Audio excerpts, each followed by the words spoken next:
മായി പോകുന്നു. അപ്പോൾ ആ കുട്ടികൾ അനുഭവിച്ച പ്ലസ് ആൻഡ് മൈനസ് എന്താണെന്നുള്ളത് നമ്മൾ നോക്കുകയാണെന്നുണ്ടെങ്കിൽ ഇപ്പോൾ ഉള്ള കുട്ടികൾ ആ ഒരു 16-17 വയസ്സുള്ള കുട്ടികളുടെ കൂടെ ആയിരിക്കും നമ്മൾ പരീക്ഷ എഴുതാൻ പോകാന്നുള്ള.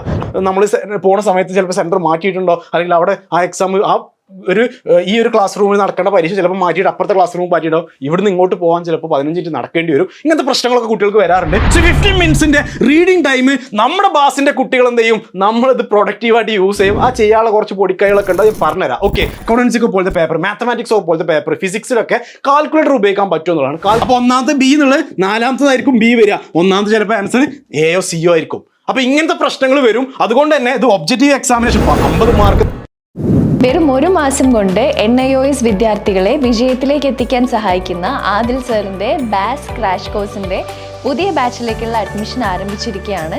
ജോയിൻ ചെയ്യാൻ താല്പര്യമുള്ള വിദ്യാർത്ഥികൾ എല്ലാവരും താഴെ കാണുന്ന നമ്പറിലേക്ക് ഉടൻ തന്നെ വിളിക്കുക.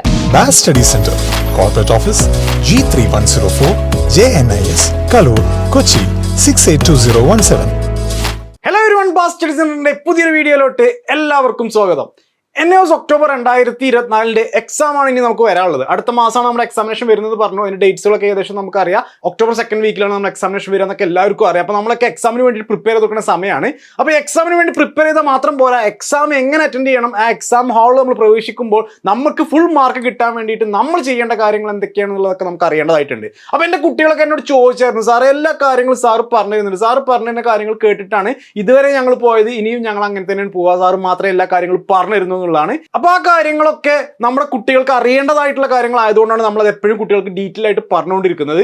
ഇപ്പൊ നമുക്ക് നോക്കാനുള്ളത് എക്സാം ഹാളിലോട്ട് എന്ന് പറയുമ്പോൾ ഒരുപാട് കാലത്തിന് ശേഷം വീണ്ടും ഒരു സ്റ്റുഡൻ്റ് ആയിട്ട് പരീക്ഷ ഹാളിലോട്ട് പോവുകയാണ്. അതുകൊണ്ട് തന്നെ എല്ലാവരുടെയും ടെൻഷനാണ് പരീക്ഷ ഹാൾ എങ്ങനെയായിരിക്കും എന്നുള്ളത്. അപ്പോൾ നമ്മൾ ഇന്നത്തെ വീഡിയോയിൽ നോക്കാൻ പോകുന്ന നമ്മുടെ പരീക്ഷ ഹാളിനെ കുറിച്ചും പരീക്ഷ ഹാൾ നമ്മൾ ശ്രദ്ധിക്കേണ്ട പ്രധാനപ്പെട്ട കാര്യങ്ങളാണ്. ഈ കാര്യങ്ങൾ നമ്മൾ ശ്രദ്ധിച്ചില്ലെങ്കിൽ ചിലപ്പോൾ നമ്മുടെ മാർക്ക് വരെ നഷ്ടപ്പെട്ടു പോകാനുള്ള ചാൻസസ് ഉണ്ട്. അപ്പോൾ നമുക്ക് നമ്മുടെ വീഡിയോയിലോട്ട് പോവാം.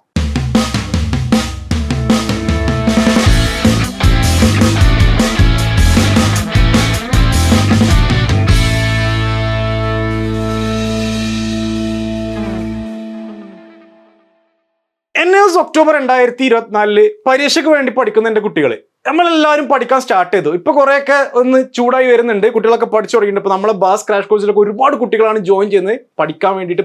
അടുത്ത മാസമൊക്കെ പരീക്ഷയാണ്, ഞങ്ങൾ ഒന്നും പഠിച്ചില്ല എന്നൊക്കെ പറഞ്ഞിട്ട്.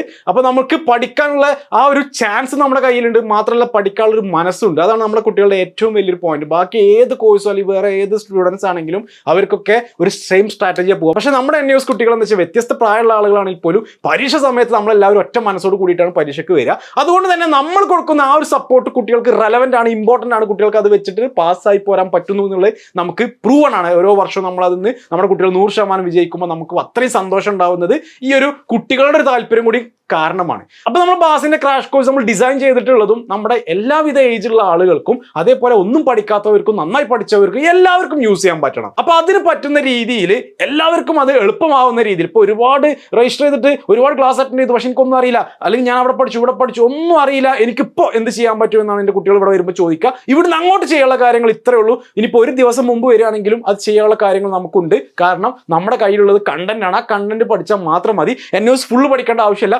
പരീക്ഷയ്ക്ക് വരുന്ന കാര്യങ്ങൾ മാത്രം പഠിച്ചാൽ മതി. അത് നമ്മുടെ ബാസ് ക്രാഷ് കോഴ്സിൽ നമ്മൾ കൊടുക്കുന്നത്. അതുകൊണ്ടാണ് ഇത്രയും കുട്ടികൾ നമ്മുടെ ബാസ് ക്രാഷ് കോഴ്സിലോട്ട് വീണ്ടും അപ്രോച്ച് ചെയ്യുന്നത്. അപ്പോൾ കുട്ടികൾ ചോദിക്കുന്നുണ്ട് ഇനിയും അഡ്മിഷൻ എടുക്കാൻ പറ്റുമോ എന്നുള്ളത്. അഡ്മിഷൻ എടുക്കാൻ പറ്റും. അഡ്മിഷൻ എടുക്കാൻ താഴെ കാണുന്ന നമ്പറോട് വിളിച്ച് നിങ്ങൾക്ക് ജോയിൻ ചെയ്യാം. നിങ്ങൾക്ക് ഇഷ്ടമുള്ള സബ്ജക്ട്സുകൾ എടുത്ത് പഠിക്കാം. നിങ്ങൾക്ക് ഫുൾ സബ്ജക്ട് വേണമെങ്കിൽ അത് എടുത്ത് പഠിക്കാം. നിങ്ങൾക്ക് ക്രാഷ് കോഴ്സിന്റെ സപ്പോർട്ട് എക്സാം കഴിയുന്നത് വരെ നമ്മുടെ സപ്പോർട്ട് നിങ്ങൾക്ക് ഉണ്ടായിരിക്കും. അപ്പോൾ ബാസ് ക്രാഷ് കോഴ്സ് ഇനിയും ജോയിൻ ചെയ്യണമെന്ന് ആഗ്രഹിക്കുന്ന കുട്ടികൾക്ക് ഉടൻ തന്നെ വിളിക്കാം. നിങ്ങൾക്ക് നിങ്ങളുടെ സീറ്റ് ബുക്ക് ചെയ്യാം.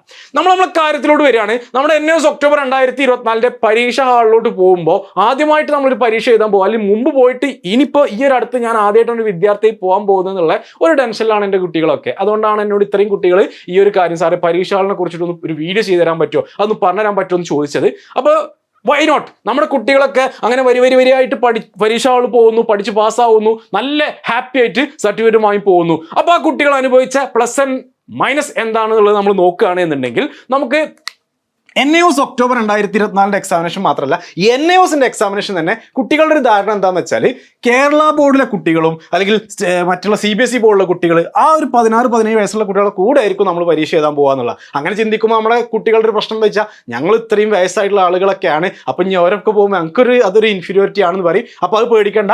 NIOS എക്സാമിനേഷൻ ഒരിക്കലും മറ്റുള്ള ബോർഡിന്റെ കൂടെ അല്ല ചെയ്യുന്നത്, സെപ്പറേറ്റ് ആയിട്ടാണ്. നിങ്ങൾക്ക് മാത്രം 500 കുട്ടികളുള്ള ഒരു സെന്റർ, ആ സെന്ററിൽ അല്ലെങ്കിൽ 300 കുട്ടികളുള്ള ഒരു സെന്റർ, അവിടെ NIOS രജിസ്റ്റർ ചെയ്തിട്ടുള്ള നമ്മളെപ്പോലത്തെ എല്ലാവരും നമ്മളെപ്പോലത്തെ ആളുകൾ തന്നെയായിരിക്കും. വലിയ പഠിപ്പിസ്റ്റോ അല്ലെങ്കിൽ തീരെ പഠിക്കുക അങ്ങനെയൊന്നും ഉണ്ടാവില്ല. എല്ലാവരും നമ്മൾ അതേപോലത്തെ ലെവലിലുള്ള ആളുകളായിരിക്കും. അതുകൊണ്ട് ആ ഒരു ടെൻഷൻ ആദ്യം തന്നെ മാറ്റി വെക്കുക. നിങ്ങൾക്ക് അങ്ങനെ തോന്നുന്നുണ്ടാവും മറ്റുള്ള സ്കൂളുകളൊക്കെ പരീക്ഷ എന്തായാലും സ്കൂളിൽ നടക്കുള്ളൂ. നമുക്കറിയാം ഒരു ഹോട്ടലിലൊന്നും പരീക്ഷ നടക്കില്ല. പരീക്ഷ ഒരു സ്കൂളിൽ, ഒരു പ്രൈവറ്റ് സ്കൂളോ അല്ലെങ്കിൽ CBSE സ്കൂളോ അല്ലെങ്കിൽ ഗവൺമെന്റ് സ്കൂളോ ആയിക്കോട്ടെ പരീക്ഷ നടക്കുന്നത്. പക്ഷെ ആ സ്കൂളിൽ നമുക്ക് എക്സാം എഴുതാൻ നമ്മുടെ സഹപാഠികളെ, നമ്മുടെ കൂടെ ഇരുന്ന് പരീക്ഷ എഴുതുന്ന ആളുകൾ എന്ന് പറയുന്ന ആരായിരിക്കും? നമ്മൾ അതേപോലെ NIOS രജിസ്റ്റർ ചെയ്ത് കുട്ടികൾ. അപ്പോൾ ഈ ഒരു കാര്യം പറഞ്ഞുകൂടി എൻ്റെ കുട്ടികൾക്ക് ഏകദേശമൊക്കെ സമാധാനമായി ഉണ്ടാവും. ഓക്കെ, അപ്പോൾ ആ ടെൻഷൻ വേണ്ട കേട്ടോ. ആ ടെൻഷൻ നമുക്ക് വേണ്ട. നമ്മൾ എക്സാം ഹാളിലോട്ട് 2:30 പരീക്ഷ എങ്കിൽ നിങ്ങൾ 1 മണിക്കൂർ മുമ്പ് റിപ്പോർട്ട് ചെയ്യണം. 1:30 ആകുമ്പോഴത്തേക്ക് എക്സാം ഹാളിലോട്ട് എത്തണം. അത് നിർബന്ധമാണ്. കാരണം ആ ടൈമിലായിരിക്കും നമുക്ക് അവിടെ ഒരു ടെൻഷൻ ഉണ്ടാവുക. എന്തെങ്കിലും മാറ്റങ്ങൾ, ഇപ്പോൾ നമ്മൾ പോണ സമയത്ത് ചിലപ്പോൾ സെൻറ്റർ മാറ്റിയിട്ടുണ്ടോ, അല്ലെങ്കിൽ അവിടെ ആ എക്സാം ഈ ഒരു ക്ലാസ് റൂമിൽ നടക്കേണ്ട പരീക്ഷ ചിലപ്പോൾ മാറ്റിയിട്ട് അപ്പുറത്തെ ക്ലാസ് റൂം മാറ്റിയിട്ടോ, ഇവിടുന്ന് ഇങ്ങോട്ട് പോകാൻ ചിലപ്പോൾ 15 മിനിറ്റ് നടക്കേണ്ടി വരും. ഇങ്ങനത്തെ പ്രശ്നങ്ങളൊക്കെ കുട്ടികൾക്ക് വരാറുണ്ട്. അതുകൊണ്ടാണ് റിപ്പോർട്ട് ടൈം ഓരോ പരീക്ഷയ്ക്കും 1 മണിക്കൂർ മുമ്പ് നിങ്ങൾ എക്സാം ഹാളിലോട്ട് എത്തുക. 1:30 ആകുമ്പോഴത്തേക്ക് അവിടെ എത്തുക. എന്നാലും നമുക്ക് അവിടെ എക്സാം നടക്കുന്നതിൻ്റെ എല്ലാ അപ്ഡേറ്റ്സുകളും കിട്ടുള്ളൂ. ഈ ഒരു കാര്യം കുട്ടികൾ പ്രത്യേകം ശ്രദ്ധിക്കും. ഒരുപാട് പേര് 2:30 എക്സാമിന് 2:45 കയറി ചെല്ലുന്ന ആളുകളൊക്കെ ഉണ്ട്. അതൊക്കെ നമുക്ക് റിസൾട്ട് വരുമ്പോൾ മാർക്ക് പോകാനുള്ള കാരണങ്ങളാണ്. പിന്നെ നിങ്ങൾക്ക് ക്വസ്റ്റ്യൻ പേപ്പർ റീഡ് ചെയ്യാൻ കഴിഞ്ഞ ബാച്ച് മുതൽ നമ്മുടെ NIOS ഡിപ്പാർട്ട്മെന്റ് പരീക്ഷയ്ക്ക് ക്വസ്റ്റ്യൻ പേപ്പർ ആദ്യം തരും. അത് വായിക്കാനുള്ള ഒരു റീഡിംഗ് ടൈം തരുന്നുണ്ട്. സോ ഈ റീഡിംഗ് ടൈമിൽ നമ്മൾ ഓരോ കാര്യങ്ങൾ, റീഡിംഗ് ടൈം 15 മിനിറ്റ്, ഈ 15 മിനിറ്റ് ചെയ്യേണ്ട ഓരോ കാര്യങ്ങളും ഞാൻ ഡീറ്റെയിൽ ആയിട്ട് ഒരു വീഡിയോ ചെയ്തു തരും. സോ ഞാൻ പറയുന്നത് അതേപോലെ ചെയ്താൽ മതി. ഒരു ടെൻഷനും വേണ്ട. ഈ റീഡിംഗ് ടൈമിൽ വെറുതെ അപ്പുറത്തും നോക്കിയിരിക്കാൻ നിൽക്കരുത്. ഈ റീഡിംഗ് ടൈമിൽ ചെയ്യാനുള്ള കാര്യങ്ങൾ ഞാൻ നിങ്ങൾക്ക് പറഞ്ഞുതരാം. ആ 15 മിനിറ്റ് നമ്മൾ എന്ത് ചെയ്യും, ബാക്കിയുള്ള പരീക്ഷയ്ക്കുള്ള കാര്യങ്ങളാണ് നമ്മൾ ചെയ്യാൻ പോകുന്നത്. സോ 15 മിനിറ്റ്സിന്റെ റീഡിംഗ് ടൈം നമ്മുടെ ബാസിന്റെ കുട്ടികൾ എന്ത് ചെയ്യും, നമ്മളത് പ്രൊഡക്റ്റീവായിട്ട് യൂസ് ചെയ്യും. ആ ചെയ്യാനുള്ള കുറച്ച് പൊടിക്കൈകളൊക്കെ ഉണ്ട്, ഞാൻ പറഞ്ഞുതരാം. ഓക്കെ, സോ ഇത് ഞാൻ നിങ്ങൾക്ക് പിന്നെ പറഞ്ഞുതരാം. ഓക്കെ, അപ്പോൾ നമ്മൾ ആ ക്വസ്റ്റ്യൻ പേപ്പർ കിട്ടി. നമുക്ക് റീഡിംഗ് ടൈമിൽ ക്വസ്റ്റ്യൻ പേപ്പർ വായിക്കാനൊക്കെ സമയം കിട്ടി. അപ്പോൾ കിട്ടുമ്പോൾ നമ്മൾ ആ ക്വസ്റ്റ്യൻ പേപ്പർ നോക്കുക. 3 തരം ക്വസ്റ്റ്യൻ പേപ്പർ കയ്യിലുണ്ടാവുക. Set A, set B, set C. So എനിക്ക് ഇപ്പം ഞാനിവിടെ ഇരുന്നങ്ങാണ്ട് പരീക്ഷ ചെയ്താണ് എൻ്റെ സെറ്റ് A ആയിരിക്കും. എൻ്റെ അപ്പുറത്തിരിക്കുന്ന കുട്ടി സെറ്റ് B ആയിരിക്കും. ഇപ്പുറത്ത് സെറ്റ് C ആയിരിക്കും. അങ്ങനെ ക്വസ്റ്റ്യൻ പേപ്പർ സെറ്റ് ആയിട്ടാണ് വരിക. അപ്പോൾ അതുകൊണ്ട് തന്നെ ഇവിടെ ഇരുന്നങ്ങാണ്ട് വലിയ കോപ്പി അടിക്കുന്ന ട്രിക്സ് ഒക്കെ നമ്മൾ പണ്ട് കോപ്പി അടിച്ചിട്ടുണ്ടാവും. അപ്പോൾ കോപ്പി അടിക്കാൻ വേണ്ടിയിട്ട് ഇപ്പുറത്തിരിക്കണവൻ്റെ അടുത്ത് അങ്ങനെ നോക്കി എഴുതിക്കൊണ്ടേ. ഒന്നാമത്തെ ക്വസ്റ്റ്യൻ ആൻസർ എന്താ? B. ആ B. രണ്ടാമത്തിന് ആൻസർ എന്താ? 2 C. ആ C. ഇങ്ങനെ കോപ്പി അടിച്ച് പോകും. പക്ഷേ നിങ്ങളുടെ ഒന്നാമത്തെ ക്വസ്റ്റ്യന് അവൻ്റെ 4ാമത്തെ ക്വസ്റ്റ്യൻ ആവും. ഓക്കെ, അപ്പോൾ ഒന്നാമത്തെ B എന്നുള്ളത് 4ാമത്തതായിരിക്കും B വരിക. ഒന്നാമത്തെ ചിലപ്പോൾ ആൻസർ Aയോ Cയോ ആയിരിക്കും. അപ്പോൾ ഇങ്ങനത്തെ പ്രശ്നങ്ങൾ വരും. അതുകൊണ്ട് തന്നെ ഇത് ഒബ്ജക്റ്റീവ് എക്സാമിനേഷൻ 50 മാർക്ക് നമുക്ക് multiple choice, fill in the blanks, master following ആണ്. സോ അതുകൊണ്ട് തന്നെ കോപ്പി അടിക്കാനൊന്നും നിൽക്കണ്ട. കോപ്പി അടിക്കാൻ നിൽക്കുമ്പോൾ എന്താ പ്രശ്നം എന്ന് വെച്ചാൽ ക്വസ്റ്റ്യൻ പേപ്പറിൽ മാറ്റണ്ട. അപ്പോൾ എൻ്റെ കുട്ടികൾ മനസ്സിലാക്കുക, കേരള ബോർഡ് എക്സാമിനേഷൻ പോലെയല്ല, നമുക്ക് CBSE പാറ്റേൺ പോലെയാണ് എക്സാമിനേഷൻ വരുന്നത്. 3 ചോദ്യ പേപ്പർ ഉണ്ടായിരിക്കും. ഇപ്പോൾ എൻ്റെ ക്വസ്റ്റ്യൻ പേപ്പർ ആവില്ല, അപ്പുറത്തുള്ള ആൾ ക്വസ്റ്റ്യൻസ് ഒക്കെ സെയിം തന്നെ ആയിരിക്കും. കാരണം ആ ക്വസ്റ്റ്യൻ പേപ്പറിലുള്ള ചോദ്യങ്ങൾ ഈ ക്വസ്റ്റ്യൻ പേപ്പർ ഒക്കെ ഏകദേശം സെയിം തന്നെ ആയിരിക്കും. പക്ഷേ ഇതിലുള്ള ക്വസ്റ്റ്യൻ അതിൽ 8ാമത്തെ ക്വസ്റ്റ്യൻ ആയിരിക്കും, അതിൽ 4ാമത്തെ ക്വസ്റ്റ്യൻ ഇതിൽ 1ാമത്തെ ക്വസ്റ്റ്യൻ ആയിരിക്കും. അങ്ങനെ മാറ്റങ്ങൾ ഉണ്ടാവും. ക്വസ്റ്റ്യൻസിലൊക്കെ മാറ്റങ്ങൾ ഉണ്ടാവും. അപ്പോൾ കോപ്പി അടിക്കാൻ നിൽക്കണ്ടോ. കോപ്പി അടിച്ചാൽ എല്ലാം പോകും, അറിയണതും പോകും. സോ ഈ ഒരു 3 സെറ്റ് ക്വസ്റ്റ്യൻ പേപ്പർ ഉണ്ട് എന്നുള്ള കാര്യം മനസ്സിലാക്കുക. ക്വസ്റ്റ്യൻ പേപ്പർ ഉണ്ട്, 3 സെറ്റ് ക്വസ്റ്റ്യൻ പേപ്പർ ഉണ്ട്. ആ ക്വസ്റ്റ്യൻ പേപ്പർ ടഫ്, മീഡിയം, ഒരാൾ ക്വസ്റ്റ്യൻ പേപ്പർ ടഫ്, ഒരാളത് ഹാർഡ്, അങ്ങനെ ഒരാളത് ഈസി, അങ്ങനെയൊന്നും ചിന്തിക്കേണ്ട. ക്വസ്റ്റ്യൻ പേപ്പർ ഏകദേശം ഒക്കെ സെയിം തന്നെയാണ്.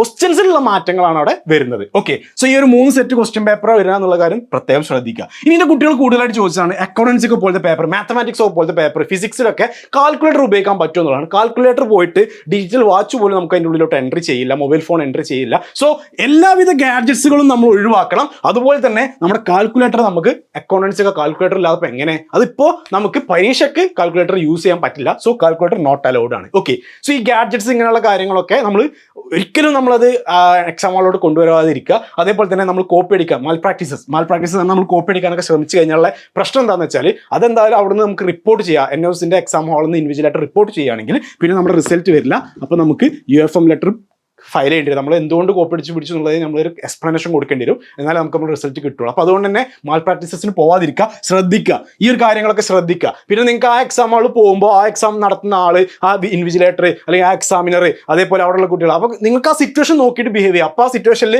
എല്ലാവരും കുറച്ച് ഫ്രണ്ട്ലി ഒക്കെ ആണെന്നുണ്ടെങ്കിൽ നമുക്ക് ഓക്കെ, ഞാൻ എല്ലാം ടഫായിട്ട് അല്ലെങ്കിൽ ഇത്ര സ്ട്രിക്റ്റ് എന്ന് പറയുന്നില്ല, ഇതൊക്കെ ഒരു സിസ്റ്റമാണ്. ഇത് ചിലപ്പോൾ ഭയങ്കര ലൂസ് ആയിട്ടുള്ള സെന്ററുകൾ ഉണ്ടാവും, ഒരു മീഡിയം ലെവലിൽ പിടിക്കുന്ന സെന്ററുകൾ ഉണ്ടാവും, അതെന്തോ ആയിക്കോട്ടെ. പക്ഷേ എൻ്റെ കുട്ടികൾ ഇങ്ങനെയുള്ള പ്രശ്നങ്ങളിലോട്ട് പോവാതിരിക്കുക. കാരണം പണി കിട്ടിയാൽ നമുക്ക് തന്നെ പണി വരിക, ആ പണി കിട്ടാതിരിക്കാൻ വേണ്ടിയിട്ടാണ് ശ്രദ്ധിക്കുന്നത്. ബാക്കിയൊക്കെ നിങ്ങൾ ഡിപ്പെൻഡിങ് അപ്പോൺ ദ സിറ്റുവേഷൻസ്. അപ്പോൾ നിങ്ങൾക്ക് അവിടുന്ന് അങ്ങനത്തെ സിറ്റുവേഷൻസ് ഒക്കെ നിങ്ങൾക്ക് തോന്നുകയാണെന്നുണ്ടെങ്കിൽ നിങ്ങൾക്ക് നിങ്ങളുടെ ഇഷ്ടം. ഓക്കെ, അപ്പോൾ നമുക്കൊരു ബുക്ക്ലെറ്റിന്റെ കാര്യം കൂടിയാണ് വരുന്നത്. ബുക്ക്ലെറ്റ് എന്ന് പറയുന്നത് നമുക്കറിയാം ഒരു ആൻസർ ഷീറ്റ് 1 by 1 പേപ്പേഴ്സ് അല്ല, നമുക്കൊരു ബുക്ക്ലെറ്റ് ഒരു ബുക്ക് പോലെയാണ് തരുന്നത്. അതിൽ നമുക്ക് OMR ഷീറ്റ് വരുന്നുണ്ട്.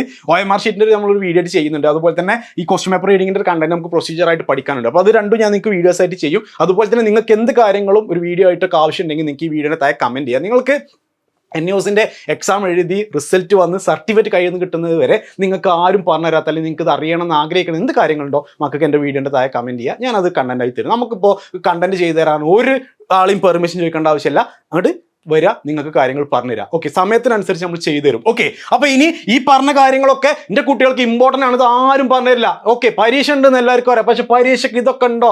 അമ്പടാ, പരീക്ഷകൾ പോകുമ്പോഴേക്കാരോ 3 സെറ്റ് ക്വസ്റ്റ്യൻ പേപ്പർ, പരീക്ഷ എഴുതി പകുതി ആകുമ്പോഴേക്കാരും ക്വസ്റ്റ്യൻ പേപ്പർ 3 ഉണ്ടെന്ന് മനസ്സിലാവുക. അതുവരെ കോപ്പിടിച്ച് ക്വസ്റ്റ്യൻസ് ഒക്കെ തെറ്റിയിട്ടുണ്ടാവും. ഓക്കെ, അതുകൊണ്ട് 3 സെറ്റ് ക്വസ്റ്റ്യൻ പേപ്പർ മറക്കണ്ട.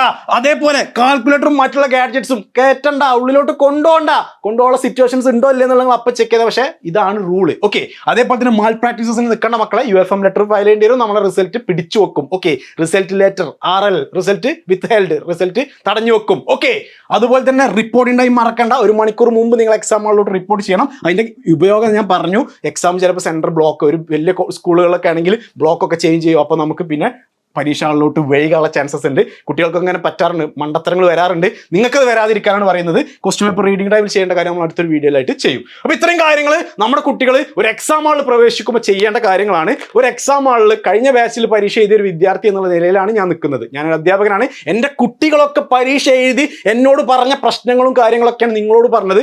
ആ പ്രശ്നങ്ങൾ നിങ്ങൾക്ക് വരാതിരിക്കട്ടെ. നിങ്ങൾ ഇതെല്ലാം മനസ്സിലാക്കിയിട്ട് വേണം പരീക്ഷ ഹാളിന് അടിപൊളിയായിട്ട് ഹാപ്പി ആയിട്ട് പോയാൽ മതി.